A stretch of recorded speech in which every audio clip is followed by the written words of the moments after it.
Hey everybody, this is Erica, the technology nerd who likes to film stuff, and tomorrow is the official release of the Galaxy Note 7. But right here I have a nice big press box, and it's quite heavy, so it can't just have the phone in it. We'll find out what's in it in a moment. I'm sure a lot of you guys are waiting to get your phones today from pre-order. I have one from T-Mobile that should be arriving at my doorstep, but the one that Samsung provided got here first. So let's go ahead and open the box. Inside the box they've given me a little personalized note. You can see that it looks like we've got the fast charging station, the wireless charging station. Can't wait to try that out. I haven't tried this yet.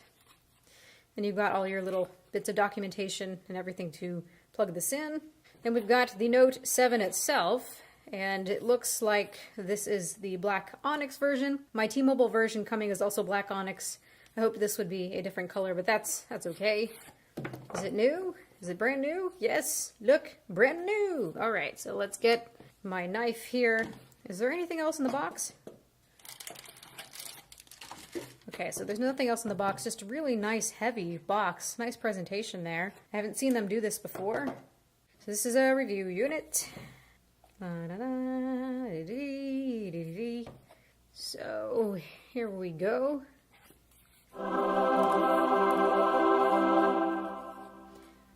So this is a T-Mobile version of the phone. Looks and feels just like I remember it from the press day. See what else is in the box. You've got your earbuds, you got your charger, you've got your sync cable, USB connector. We've also got another little thing here. This looks like a USB-C adapter. That's nice.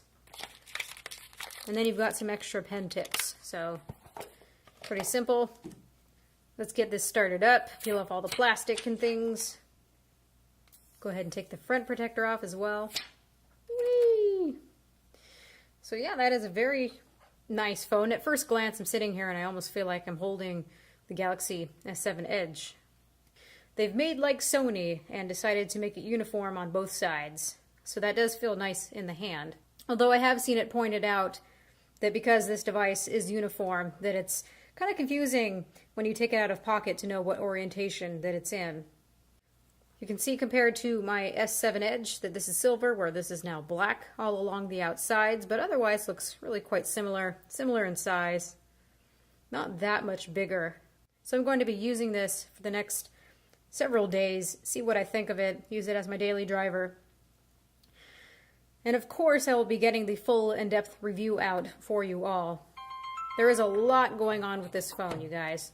So my angle with this review is that we've got a lot of phones these days that are in the $400 range that are really nice.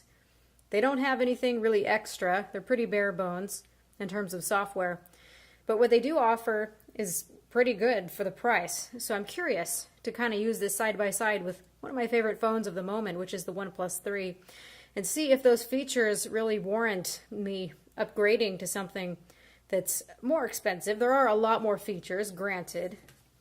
The OnePlus 3 is not a Galaxy Note 7, and I'm not going to pretend that. Plus, you've got the S Pen. This is a full-on business tool. You've also got one of the best cameras on the market. But are all those extra features enough to sway me, is the question.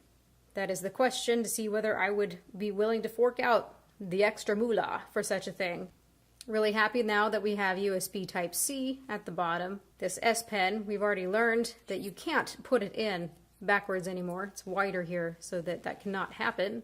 We also know that there is a Chinese version, which is 6 gigabytes of RAM and 128 gigabytes of internal storage. For me, that ends up looking just like a spec race, honestly. It would be nice to have 128 gigabytes of internal storage, but I would never go to that capacity. Plus, you have an SD card slot where you can hit 256 gigabytes as it is, or more. So I think 64 is a sweet spot for me. I'm curious to hear if you guys had been irked about that there is a Chinese version that has better specs, although that one's really available only in one market, because the demands of that market are particular. It doesn't bother me, but I'm curious to hear what you guys have to think about that. Are you guys going to get a carrier version? Are you going to wait for unlocked? Please let me know what you think. Must you have the Exynos version, or are you okay with the S820? I'm just fine with this version. So let me know. Please stay tuned for the full in-depth review, and please ask me as many questions as possible. I really look at those questions when I do the full review, and those are the real guiding light to know what you guys want to know. So ask your questions. Don't be afraid. Don't be shy. So this has been Erica, the technology nerd likes to film stuff. Please rate, comment, and subscribe.